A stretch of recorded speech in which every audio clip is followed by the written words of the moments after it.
Tiga sejarah Elkan Bagot di Liga Inggris yang membanggakan Indonesia. Namun sebelum kita bahas lebih jauh, mohon klik subscribe agar kalian gak ketinggalan berita terbaru seputar Timnas Indonesia. Kalau sudah subscribe, mari kita lanjut.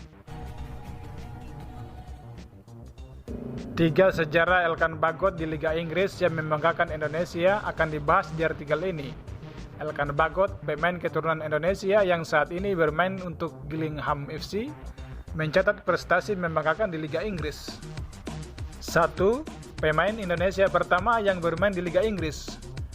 Elkan Bagot tercatat sebagai pemain Indonesia pertama yang bermain di Liga Profesional Inggris.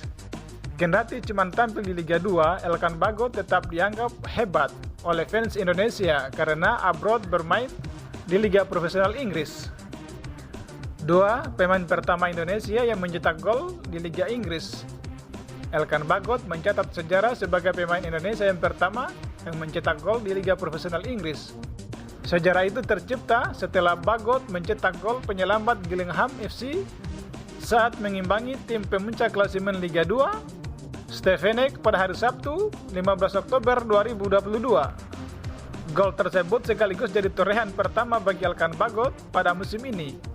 Tak hanya itu, gol tersebut juga jadi yang perdana dalam karir Elkan Bagot di klub profesional. Bagot kembali menjadi pahlawan Gillingham saat menahan Barrow 1-1 dalam lanjutan Liga 2 2022. Istimewanya, gol kedua Bagot menjadi kado ulang tahunnya yang ke-20 pada tanggal 23 Oktober yang lalu. Dua gol Bagot tercipta melalui sundulan dan menyelamatkan Gillingham dari kekalahan. 3. Pemain Indonesia pertama yang bermain di Piala FA.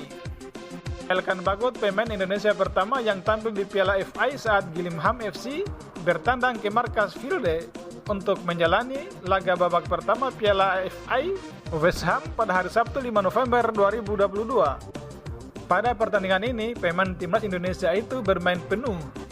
Gillingham sempat unggul lebih dulu melalui gol yang dicetak Michael Monroe pada tambahan babak pertama. Skor 1-0 bertahan hingga interval pertama usai. Sayang, di babak kedua, Fielde menyamakan skor 1-1. Hasil imbang ini membuat Gillingham harus memainkan laga replay ulangan pada tanggal 16 November 2022 mendatang. Bagaimana menurut kalian?